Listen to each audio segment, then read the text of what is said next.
Recording. Today we continue with our new class, Shabbos Kitchen. Today is class number 5. And we start with Sefer, Shmiras, Haloshon. And today's topic, meriting divine favor. Okay. However, if HaShem will judge a person with compassion and seek to find his meritorious, the sum of the good deeds, the sum of his good deeds will remain intact. Okay. Which is very interesting. We're going to explain.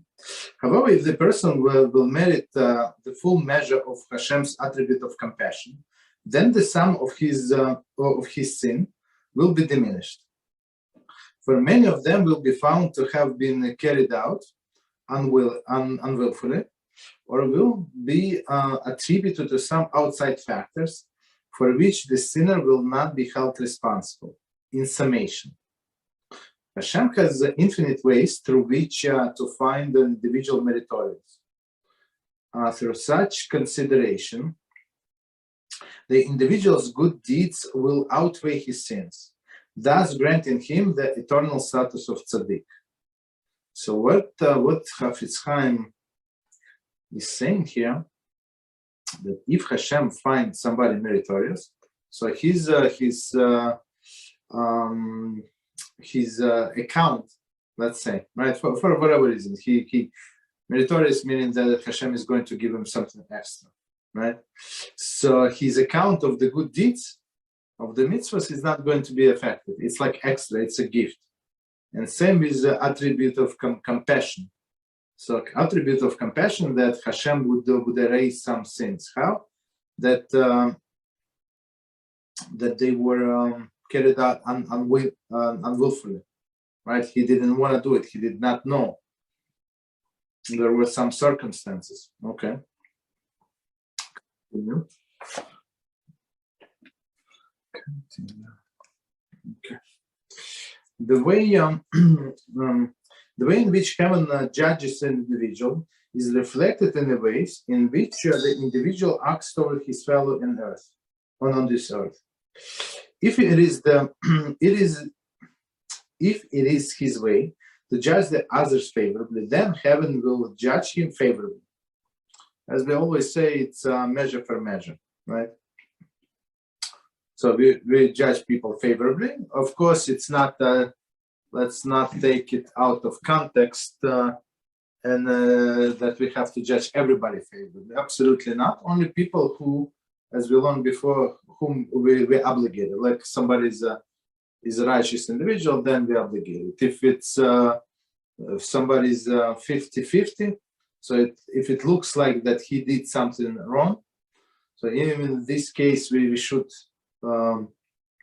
Or if the individual 50-50 and it's 50-50, maybe he did something wrong, maybe not, so only we judge him favorably. If most likely he did not do something wrong, something right, then it's a different story. And whoever is a not righteous person and he's a sinner, so we're not obligated to judge him favorably. In some cases, we are forbidden to judge him favorably. Okay. So that's so we don't take it out of context when we say judge everybody favorably. However, if it is the way of the however, if it is his way to view others critically and express his views to others, meaning speaking Lashon Hara, then heavenly angel will speak of him in the same fashion. So as we said, measure for measure. Thus, one must always bear in mind that the moment that he expresses a judgment of his fellow's action, he's determined the way in which he himself will be judged by heavenly court. So as soon as he said, okay, this he's going to judge somebody else, so that's okay, that's the law. Okay, we're going to judge according to what you judge others. Okay, that's the thing. Okay, stop here. So we continue with our class Shabbos Kitchen, and we are on chapter 3, and this section is immersing foods in hot vessels. Okay, so part number 5. The laws of Kli Sheni, second vessel. So we did the Kli Rishon, the first one. Now in the first vessel, now we're talking about secondary vessel. Hard liquids, when transferred to Kli Sheni, right, second vessel, do not cook all foods and liquids like a Kli Rishon. Okay. So as we understand, if you have a let's say very hot water or tea, whatever, in one cup, if you pour it in the second cup, it's already not to be as hot as it was in the first cup, right? That's they say that's a big difference. Okay, so there is a note. It should be noted that styrofoam cup and a thermos are both considered Kli Sheni, even though their walls retain the heat for to some extent. Okay, that's very, very interesting note. So we have this thermos. So even though you put in the hot liquid in the thermos and it's going to keep it hot for a while, right? Nevertheless, we call it Kli Sheni. Okay. Kli Sheni is still deemed capable of cooking. Okay, continue. However, Kli Sheni is still deemed capable of cooking foods that require relatively little cooking.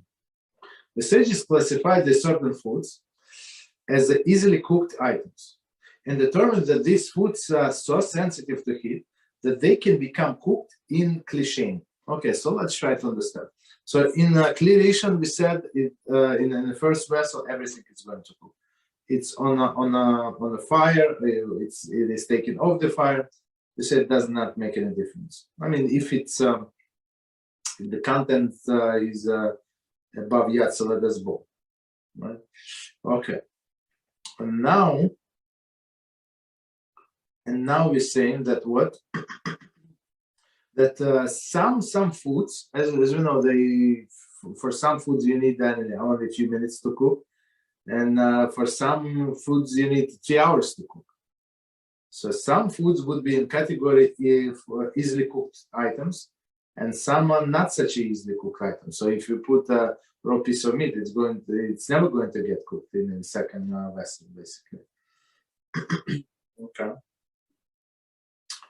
But if you put there, I don't know, we're going to see some things. They're going to get cooked, like tea leaves. They easily cooked. Other things.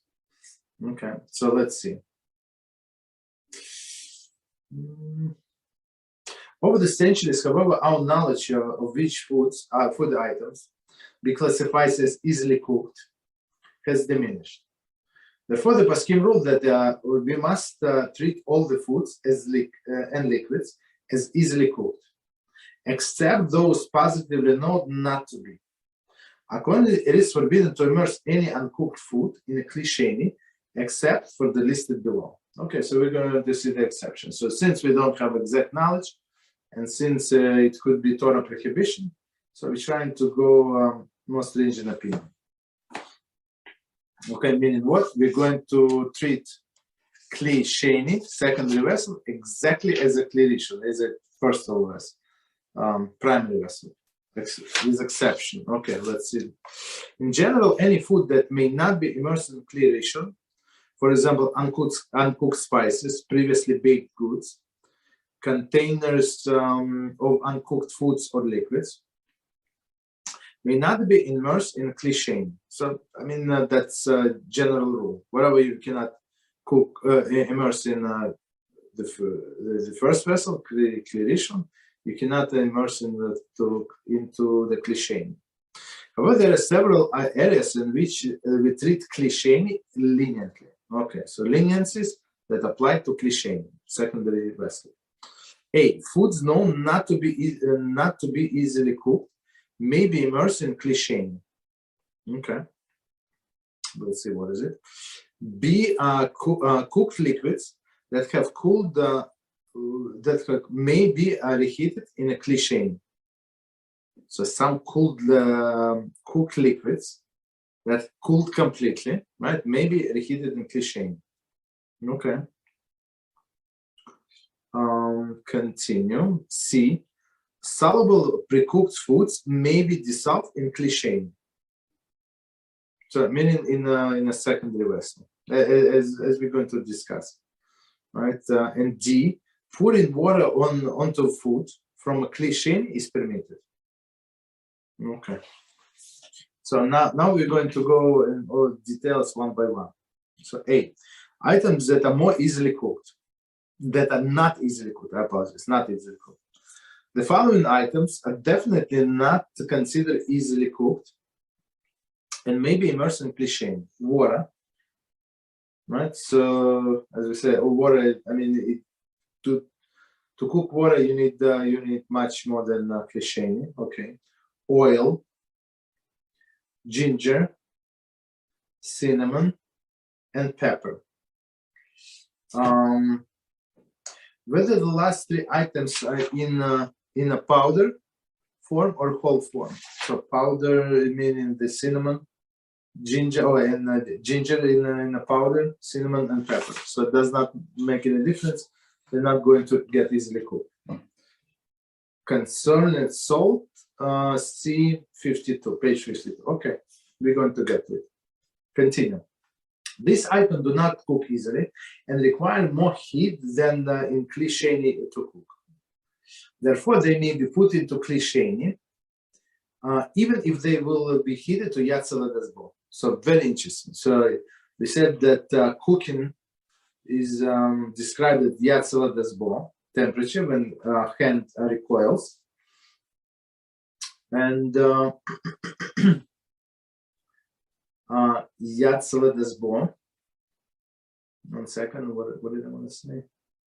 And even though these things, right, these items are going to can get as hot as Yatzalat Bo, so we say this temperature in a secondary vessel anyway is not enough.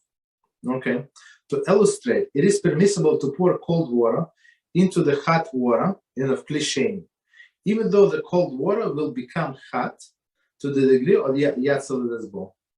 Thus, one may add cold water to a cup of hot tea or coffee in Kli Sheni.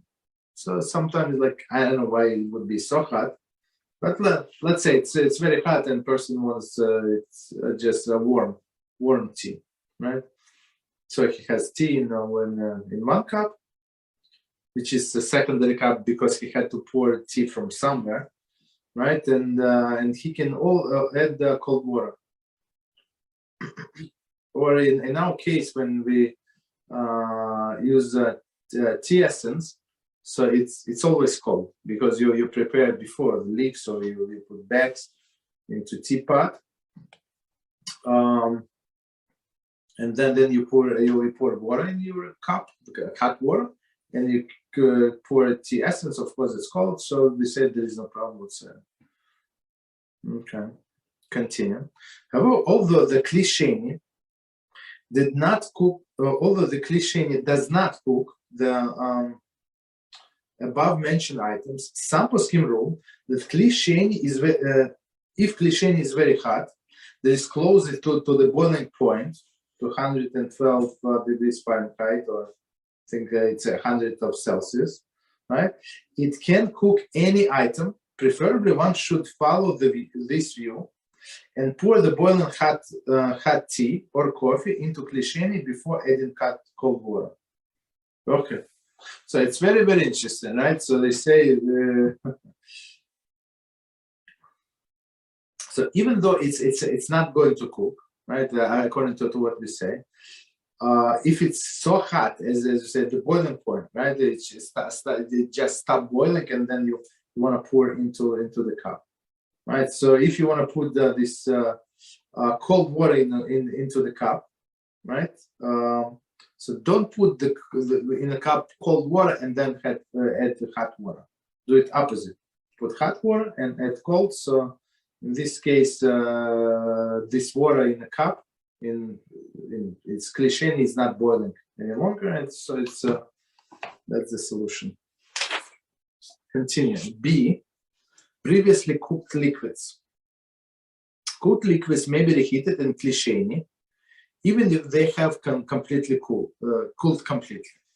This is permissible to thus it is permissible to add milk, whether or not it is dairy, to the cup of hot coffee, Kli Sheni. Because the milk has already been cooked, there is a pasteurized. So commentary. The part of milk, whether made of soy, almonds, oats, rice, or coconut, are also cooked. Additionally, any pasteurized juices are considered cooked and for halachic purposes.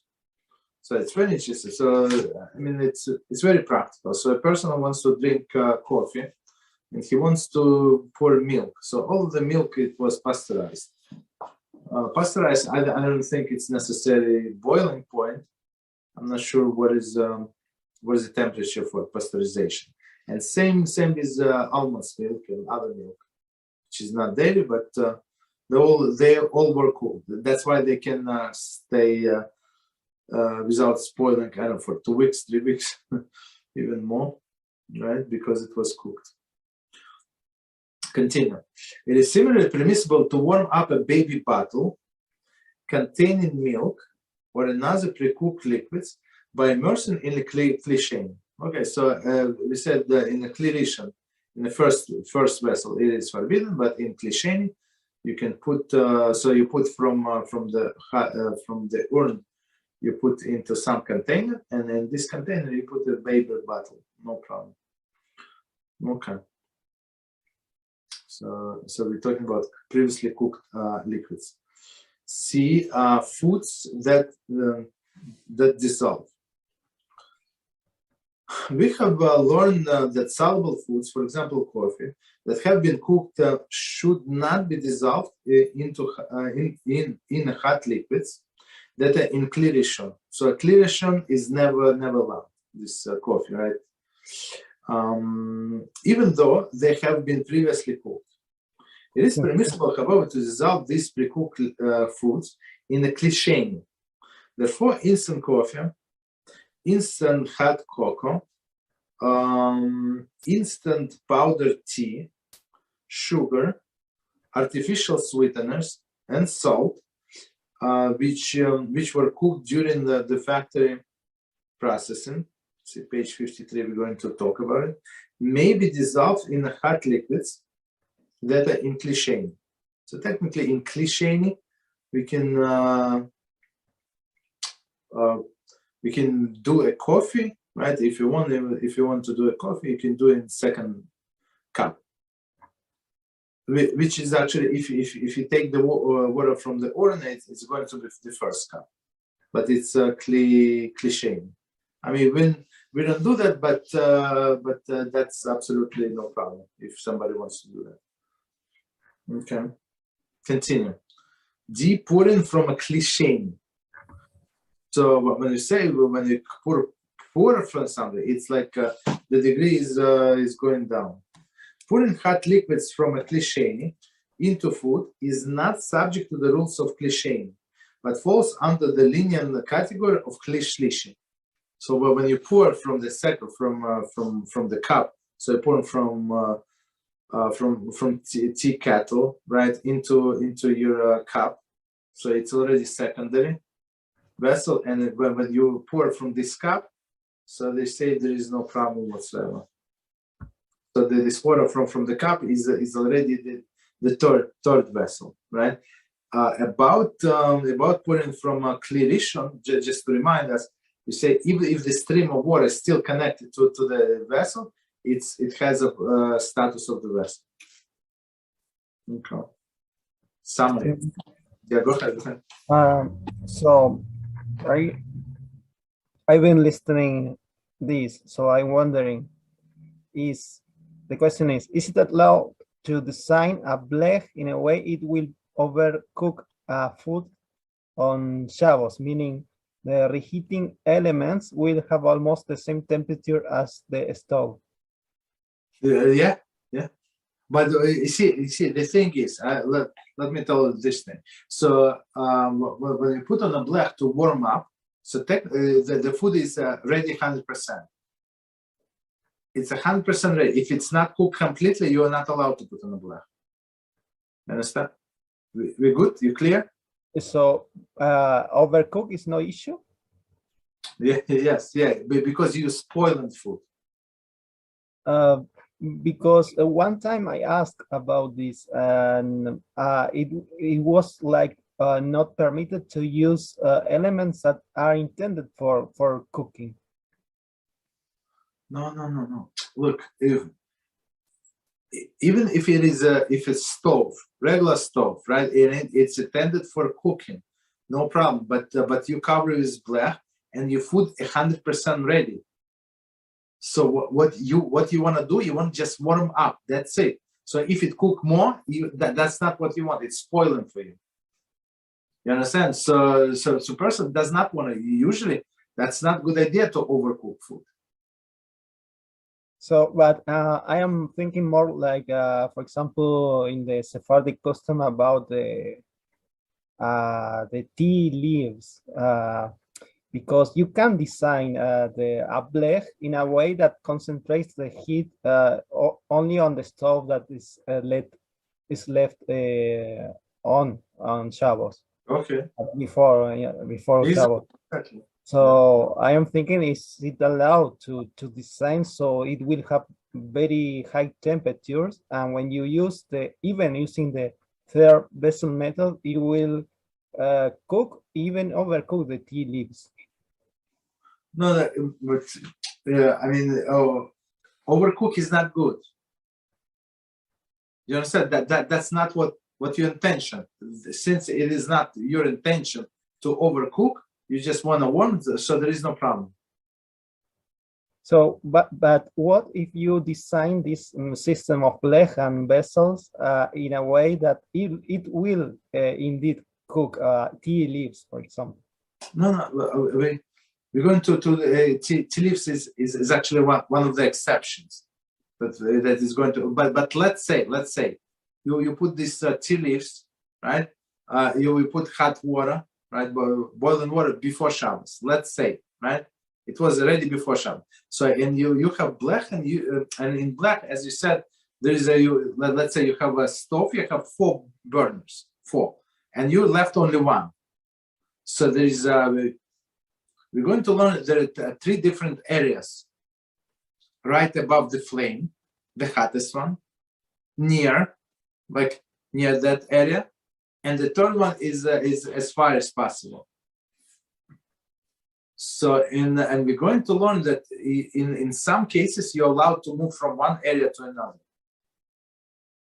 You understand? So if, for example, if you leave the tea leaves, and it's going to stay there for 26 hours or whatever, how many hours, it's not helping. The tea was ready before Shabbos, period.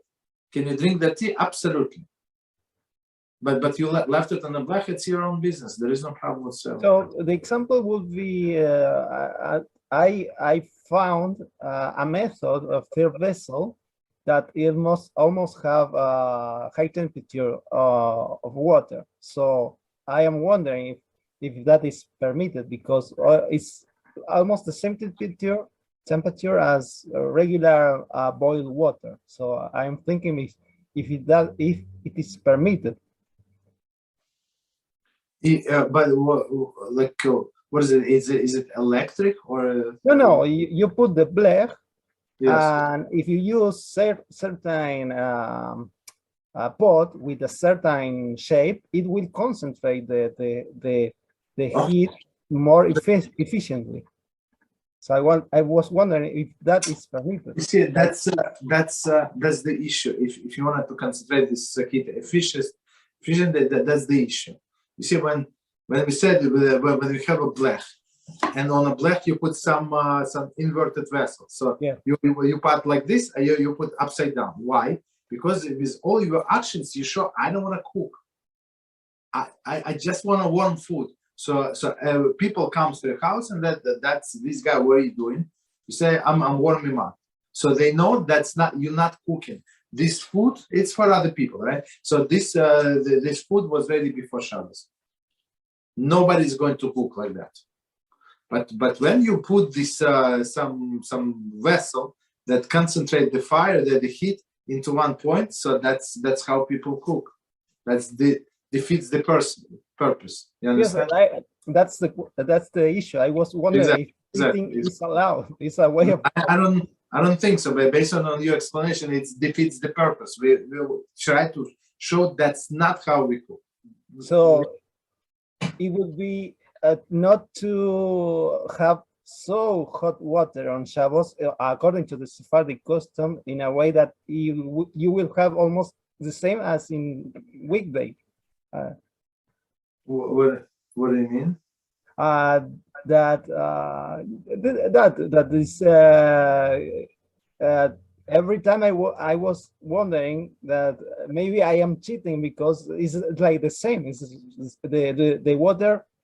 In other word, put this in other word, is 100 degrees Celsius. Mm-hmm. Almost 100 degrees Celsius. So another way of asking this is if it would be allowed to have 100 degrees Celsius water during Shabbos, even using all these methods of the vessel. Eventually, of course, if you leave it long enough and it's all covered, it's all sealed, eventually it could go up to this point. Right? But it's not our issue. We do not care about it. So will be forbidden or no? It would be permitted. It would be permitted.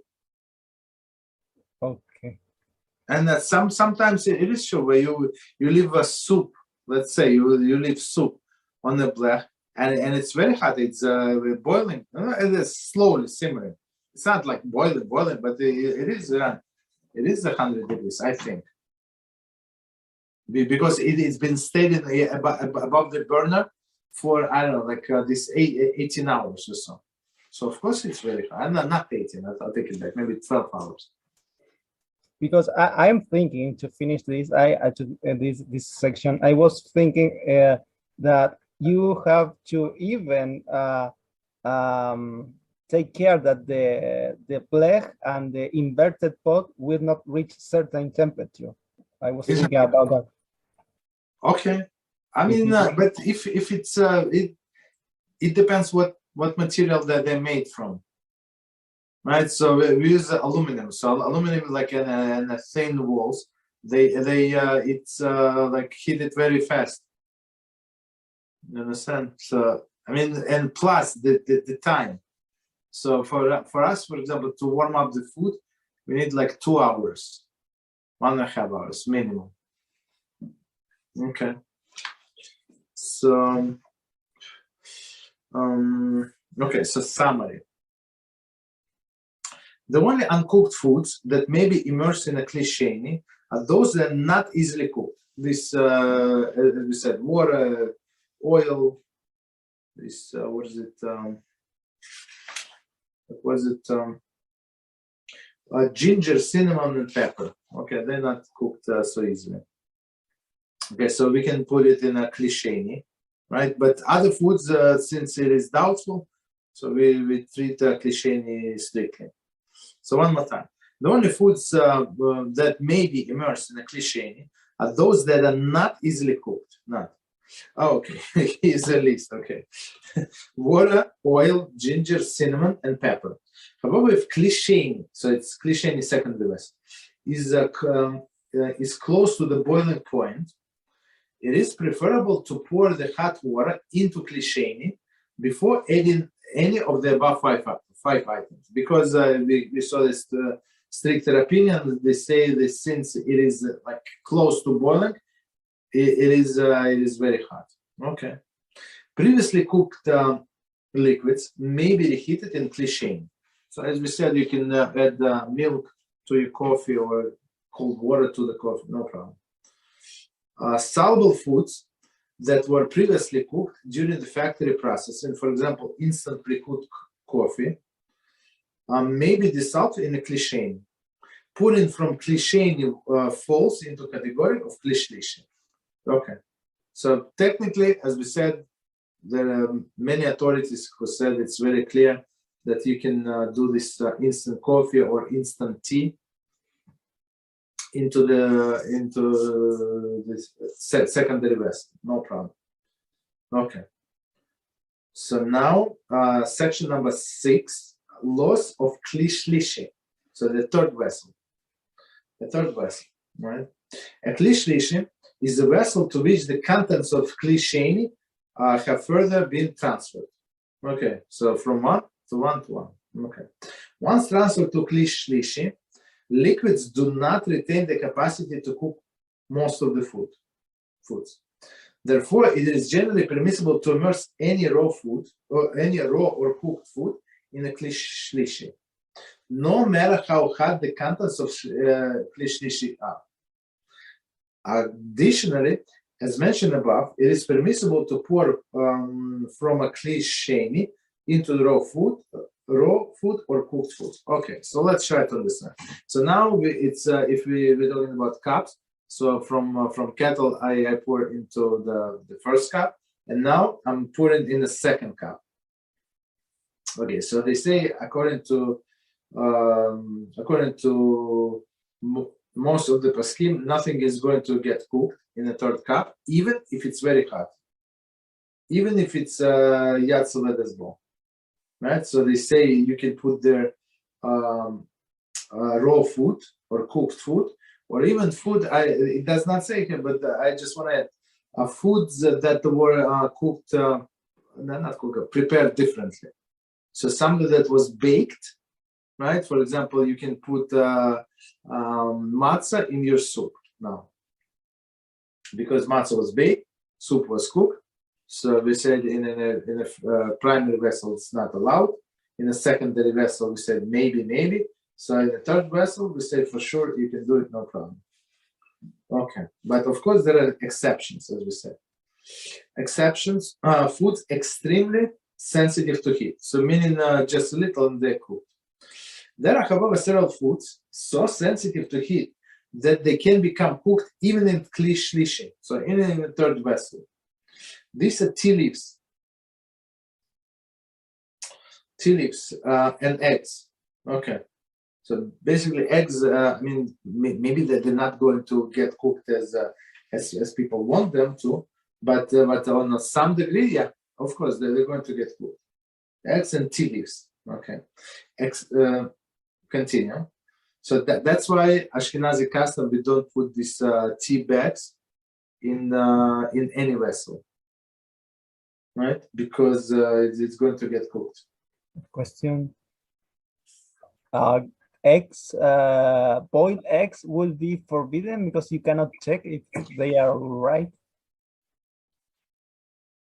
Say it again. The boiled egg would be forbidden. Boiled eggs would be allowed or forbidden because you cannot check if they are fine to eat. You mean in a spot, the blood spot, or what are you talking about? You put the egg inside boiling water. The entire egg is allowed, or it's not kosher?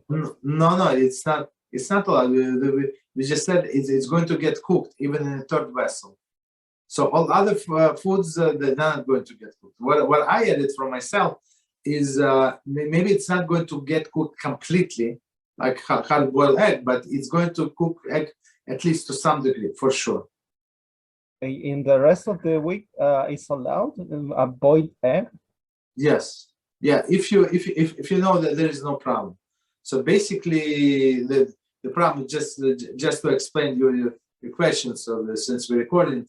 So the problem with the eggs is a blood spot, right? There is a blood spot in the eggs. So we obligated to check the eggs and see if there is a blood spot.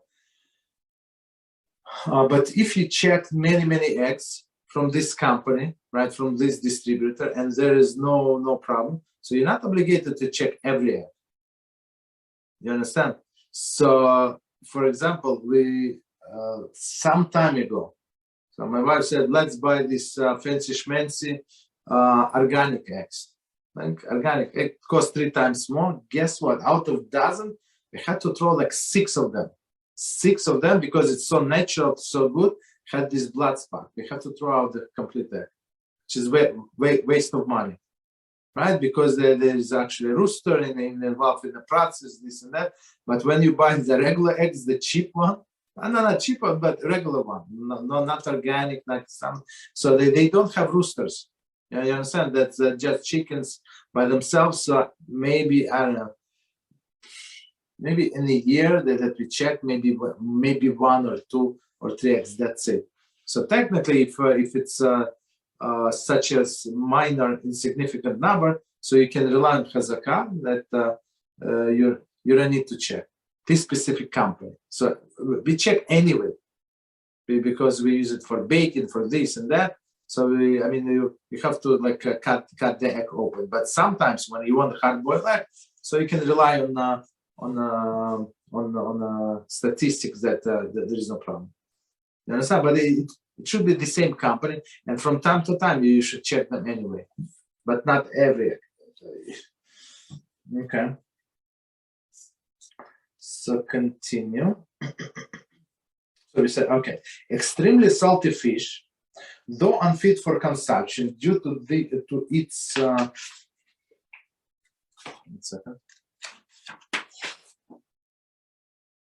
due to its saltiness, is also mentioned in Shulchan Aruch and its commentaries. It is forbidden to heat these items by pouring the liquids of the Kli Sheni, the third vessel, or secondary vessel, onto them, or by immersing them in Kli Shelishi. So, okay, so let's explain this extremely salty food. Fish. So in all the days that they didn't have all of the refrigeration and stuff like that, so that the only way to preserve fish was to put a lot of salt, and same with meat, right? So, but this fish is, as we know, fish is readily cooked, is easily cooked, right? So when they put a lot of salt and it gets absorbed into this fish, so basically the fish is ready, right? So, but of course it's not edible. So you must pour like hot water or soak it in hot water for some time, and then it becomes edible. So they say, since of course it's from Shulchan Aruch, so they say you are not allowed to pour on this fish from a second vessel or immerse in a third vessel. That's the thing. I mean, I don't think anybody doing it today, but we never know. Continue. Furthermore, even if hot liquids are transferred to the fourth or fifth vessel, hot liquids, it is forbidden to heat these few items inside them. So this eggs and tea leaves, right? And let's say this fish. Okay, but fish is not so common. Let's say this tea leaves and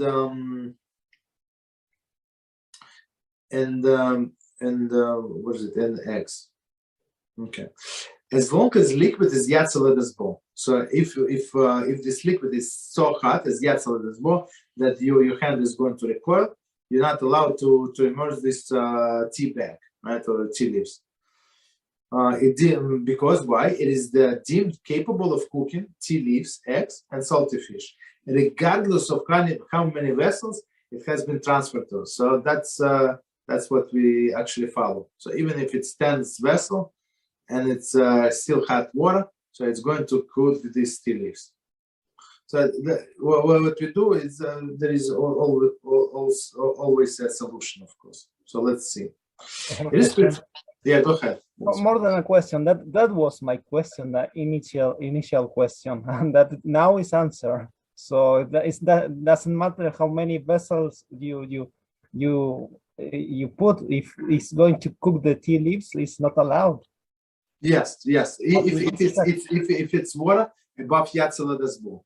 So, but this is only according to Ashkenazi custom.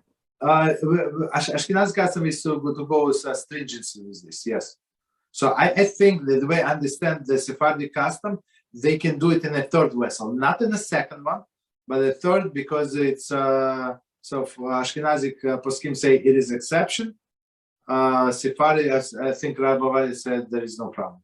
So, but only for tea leaves, not for other type of hot drinks? I'm not sure what they say about eggs. I'm not sure. I never checked what they say about eggs. Oh, okay. But Ashkenazi custom, as we said, it's only two items, two exceptions: tea leaves and eggs. This salty fish, nobody is using this salty fish basically. Okay.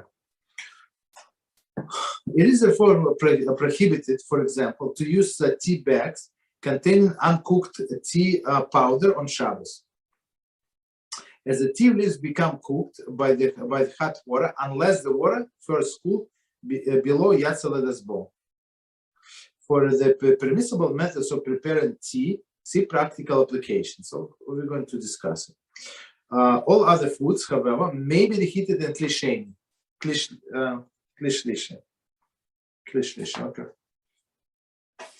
Understood, right? So only two exceptions. Okay, but if the temperature is below Yatzaladas bowl, and so there is no problem. But some people, they cook this. They use this instant tea. Instant tea, it's like a powder. You can do with cold water if you want. It has even lemon sometimes taste, and tea taste, whatever you want to do, right? Hot water or cold water, also very popular. And the last sentence says, all other foods, however, may be heated in Kli Sheni Kli Shelishi, in a third vessel. No problem. Summary. All foods, whether raw or cooked, may be heated in a Kli Shelishi, the third vessel, or by liquid pouring upon them from Kli Sheni. So you see, the temperature is dropping from vessel to vessel, except eggs, tea leaves, and extremely salted fish, which may never be heated with a liquid that is Yatzaladas bowl. Okay. Section number 7: cooking with heat of solid foods. Cooking with heat of solid foods. Seasoning dry foods. Okay, seasoning dry foods. The laws of solid foods differ somewhat from those of liquid with regard to these three grades of vessels described above. The term solid foods in this context refers to any food without any visible gravy. For example, meat, chicken, kugel, kishke, and dried cholent. Okay. So basically, we're talking about something that's solid foods. Let's say you have a piece of meat, right? And you put something on this piece of meat, and this piece of meat is going to cook whatever you have. Right? That's and this piece of meat does not have any liquid, no gravy, nothing. Okay, or a piece of chicken.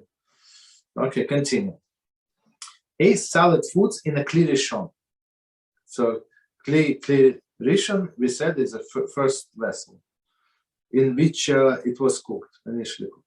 Solid foods in a Kli Rishon are like liquids, capable of cooking anything that comes in a contact with them.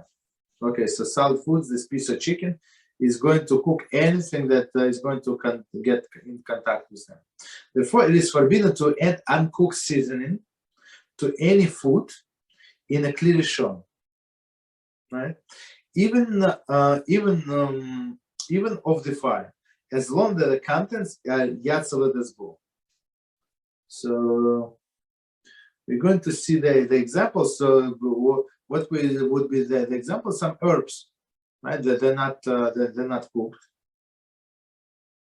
All right. So we would not be allowed to add them in a Kli Rishon on these solid foods.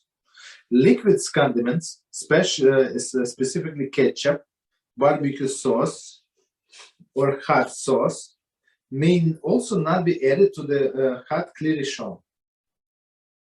Although the ketchup, barbecue sauce, and hot sauce are pre-cooked during the factory production, they're nevertheless subject to the prohibition of recooking cold liquids, bishul, achar bishul. So let's see. Okay.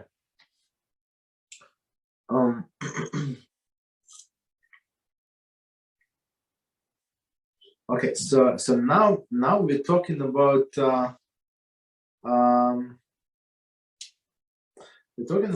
this liquid condiments. On one hand, this ketchup, is it liquid? Some people say it's not liquid. Barbecue sauce, also they were very thick, right? And hot sauce, and I would say maybe mayo, or mayonnaise also would be in this list. So even though they were cooked during the preparation when they were doing, so and when we making, let's say, this ketchup, we consider it as a liquid, even if it does not look too much as liquid to us. So it's considered to be liquid, and it's not allowed for us to add it in a Kli Rishon. Why? Because liquids. So it is considered as cold liquid. Cold liquid. So cold liquids, we said, we're not allowed to add to the Kli Rishon, even they are cooked, even if they were cooked. So it's like stringency. Okay. As we said before, so we consider it. Those items as liquids. However, dry pre-cooked seasoning, for example, sugar and salt, if cooked during their production, right? See page 53, we're going to get to it, may be added to hot solid foods, even if Kli Rishon, as there is no prohibition against recooking dry items. Okay, so let's see the note. So basically, salt, we're going to see how exactly it was prepared. So if it's a sea salt, so it's one thing, because that's how they remix sea salt. They evaporate the water. So maybe they cook, the water evaporates and only salt leaves. But it's not all of this salt is made with this. Okay, so we're going to discuss it. Let's see. So one more time. So if it was cooked and now it's dry, completely like sugar was also cooked, right? It's considered to be a solid food. So salad on salad, we said there is no problem. You can warm salad with salad. Solid foods with solid foods. Commentary. Note, although we learn about that items that dissolve may be heat. Well, when heated, may not be added to hot liquids. Right? That's two different things.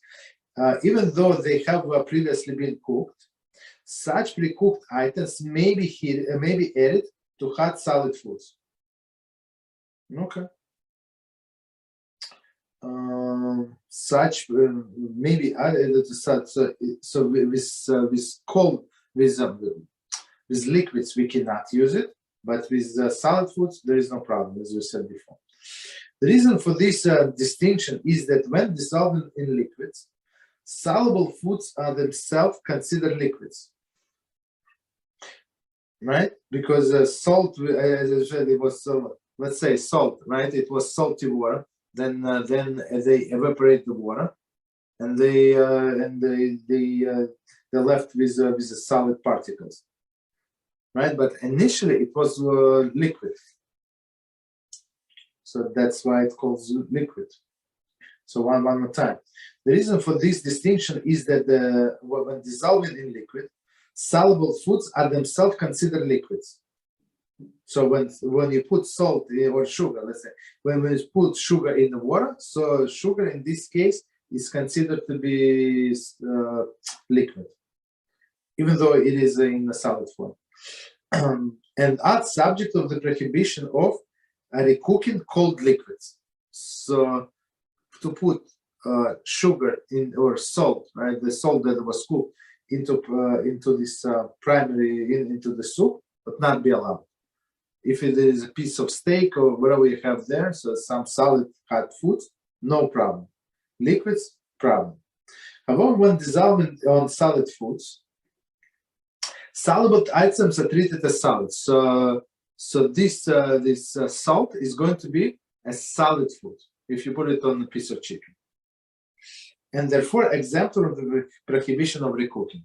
I hope it's not very confusing, but in my own words, right, and to simplify things.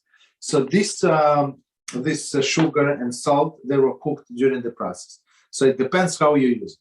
So if you use it with the liquids, we consider them as liquids because they're liquid and at one point of the preparation. For sure, it was liquid, right?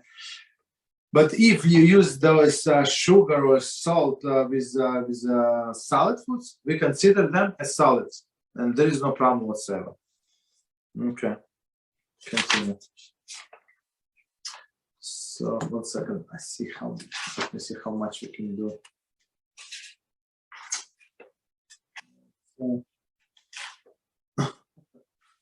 It's very long chapter.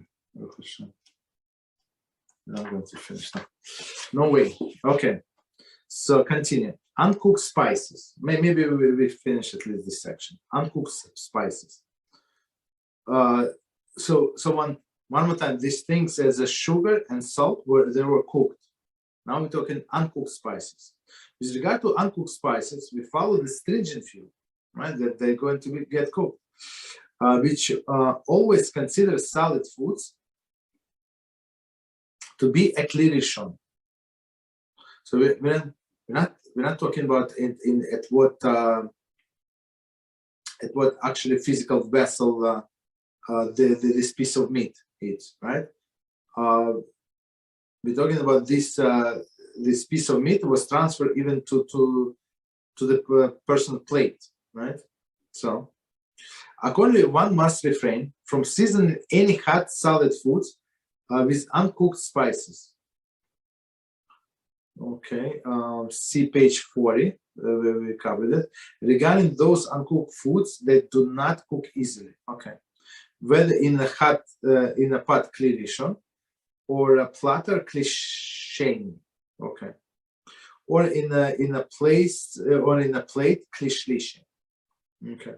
As long as the food is yatzalet as bo. So we don't add it because even if it's so they say we cooked in this vessel, then we transfer it into the second vessel platter, this platter that we put on the table, right? And then everybody take from this platter piece of, let's say, this chicken into his plate, into your plate, and it's going to be already third vessel. But we say no problem. Actually, there is a problem. If it's still very, very hot, this piece of chicken or meat is going to be able to cook this salt. Don't do it, basically, until it cools down. Okay. Next, number 2, pre-cooked liquid condiments. Okay. With regard to the pre-cooked liquid condiments, for example, ketchup, barbecue sauce, hot sauce, where the question is one of the recooking, one may follow the lenient view. Okay. Once transferred, once transferred, solid foods are reduced in the status of Kli Sheni. Okay. Therefore, one may pour pre-cooked condiment onto dried foods in Kli Sheni. So it's very interesting. So, okay.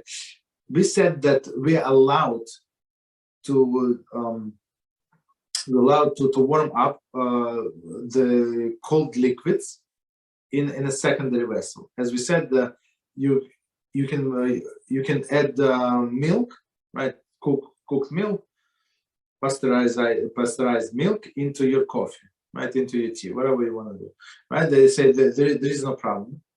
There is no problem. Then in the case of the meat, so even this piece of chicken is still very hot, but it's not in in a primary vessel, in a secondary vessel. So you can put ketchup. There is no problem. No problem. So continue. So it's like sort of leniency, but when you warm up on the Blech, so I mean, most of the time it's not so hot. I mean, it's hot, but not so hot that your hand is going to recoil. It's not. So C, next one. Common problem with hot solid foods. Okay, as mentioned above, a solid hot food has halachic status of Kli Rishon. So, as we explained before, in some cases we count how many vessels from one vessel to another it was transferred. But in cases of the solid food, so this solid food is itself called the vessel, right? Because it's so hot. Even you transfer, so because it's solid, it contains inside heat. That's how I understand. That's why it's capable of cooking. So one more time, as mentioned above, the solid hot foods have the halachic status of Kli Rishon, meaning that it's going to cook. Thus, Kli Rishon primary vessel. Thus, the common problem of cooking arises when the hot salad, for example, chicken or dried cholent, is served on the plate together with uncooked side dish, such as coleslaw, very interesting, cucumber salad, or other vegetables. Since the raw vegetables or their dressings are likely to come into contact with a hot solid food, the solid foods will cook the uncooked food or juice. According to many authorities, this should be avoided. Other authorities rule that in this instance, one need not to be concerned. It is praiseworthy to follow stringent view if possible. So let me explain. So we said this piece of meat is going to cook in any vessel because of its inside temperature. So they say, okay, it's very good, but many times you're not going to eat just a piece of chicken and that's it by itself. You're going to put some salad, right? You have salad, cucumbers, tomatoes, stuff like that, right? So and they're raw. So meaning what? If they're going to get in contact, or they have juices, right, from tomatoes, right? So this juice or this piece of tomato is going to get cooked with this piece of chicken. So they say most stringent view is said don't use it. Don't, if it's so hot, don't put it in the same plate, right? Until the temperature drops, or I would say maybe the different solution: eat from different plates. Don't put it in one, but it's stringent. But other authorities say no problem; it's not going to get cooked. Even halachically, they give us permission not to do it. They give us permission to eat from the same plate, even though this hot piece of meat is going to touch this salad, which is raw, right? Or they say coleslaw, which is a cabbage, it's also raw. Or they say maybe with cucumber salad, it's also raw. They say no problem. So technically, as I say, you're allowed to follow this lenient view if you want. If not, we can always praiseworthy. They say follow the stringent if possible. But from my experience, it's never so hot, never ever. I mean, even if you transfer, like I don't know, you sit and talk, and until you put the salad in your plate, it's not going to be as hot. Okay. Summary: pre-cooked seasoning may be added to the dried foods. So dried foods in a first vessel, right? Even the Kli Rishon, even if Kli Rishon in a pot in which we cook, we can put salt, let's say, right? No problem. Continue. Pre-cooked liquids, condiments, for example, ketchup, may be used on dry foods only in Kli Sheni. So as we said, put it in a secondary vessel, Kli Sheni. You can add ketchup on dry foods, even if it's above Yatzel Dasbo, there is no problem. So, okay, continue. Uncooked spices should never be used on the dry foods that Yatzel Dasbo, because uncooked spices, we said for sure they're going to get cooked. Okay, regardless of how many vessels they have been transferred to, as we said. So because the inner heat is going to cook even if you put in it fixed plate. Doesn't matter. It is praiseworthy to keep uncooked foods, for example, salads, from coming in a contact with the hot solid foods in the same plate, as long as the hot salad is still yatzor as well. So, but as we said, there is a lenient view that we can rely on, and what we can do. Okay, we can stop here because it's the next topic, which is very involved, I think. Okay, any questions on what we said or what we did not say? Other topic. Go ahead. How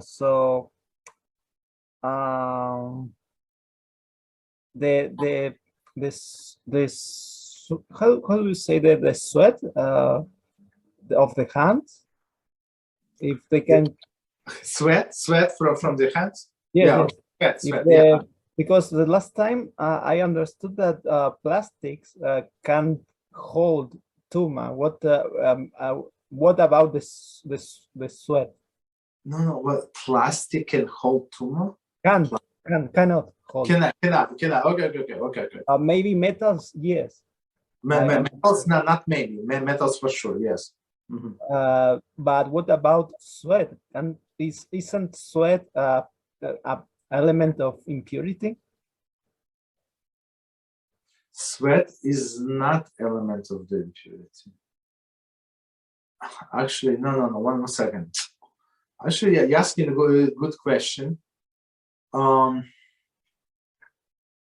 Moisture. So I'm going to tell you why you're asking a good question. So for example, you want to pray right now. You want to pray. You want to learn, right? And you scratch yourself, right? Like underneath your shirt. So they said that you have to go and then wash your hands, like you do in the morning. One on the right, on the left, right, left, three times. So why you say what did they do? Because this particle of sweat, right? And you have to remove them. So in some sense, yeah, they have some impurity. Yes. So you have to wash your hands as much as possible during all days to ensure. No. Only if you touch these places that are usually covered. Right, so if you touch your face, I don't know. If you touch your hands, there is no problem. You touch your neck, there is no problem, because you touch your ears, no problem, right? Because it's places that are not usually covered. So and only if you need to pray, if you want to pray or learn Torah. For all other reasons, you're not obligated. Yeah. Yes, because I mean, if you wash your hands too much in a day, you can maybe cause some damage in your hands. Exactly.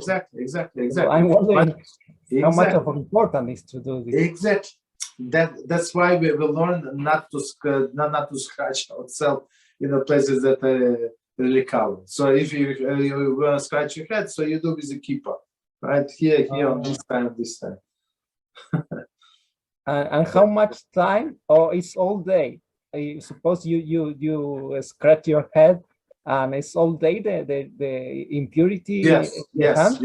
Until you wash, it's impurity. Exactly. So but one if you're not obligated to if you don't want to learn Torah, or some even say blessing, but it's a little stricter, right? So you want to eat an apple, whatever it is, that you wash your hands. Okay. Another question was if the sins related to promiscuity are seen at any age. I think it depends what, but for boys from promiscuity, I think it starts from 9 years old. Oh, because Rabbi said some other sins is like 20 years old, something like that. I'm not sure. But promiscuity is maybe 4. Okay, from 20 years old. So let me finish what I was saying. So for boys it's from 9 years old, but for girls it's from 3 years old. What you were saying, what you heard from 20 years old, it's a judgment in heaven. So when you read Chumash, it says that for example, if somebody is Michal Shabbos, he's going to get he's going to get death penalty. So and there, if you see Rashi says clearly, if there were witnesses, and they actually warned the guy, so he's going to get the death penalty from the court, right? But if there were no witnesses, only HaShem saw, so he's going to get the death penalty from heaven. And for many things, if you read, they say death penalty by the hands of heaven. So this death penalty for these affairs starts from 20 years old. But if there were witnesses and they were him from 13, so earthly court can execute or give punishment, right? From 13 years old, and heavenly court from 20. That's the difference. But you ask different question. You start about promiscuity. It's from 9, because his relations with a woman is already relations. 9 years old. Okay. Go ahead. No, that's all right. Baruch Hashem. Thank you very much. So thank you for learning. I mean, it's a little difficult subject on one hand, but on another hand, don't think just because we discuss it one time you're going to be an expert, right? So you do 1 time, 2 times, 3 times, and it's going to be very easy and smooth. Okay. So good night until tomorrow. Same time. Thank you.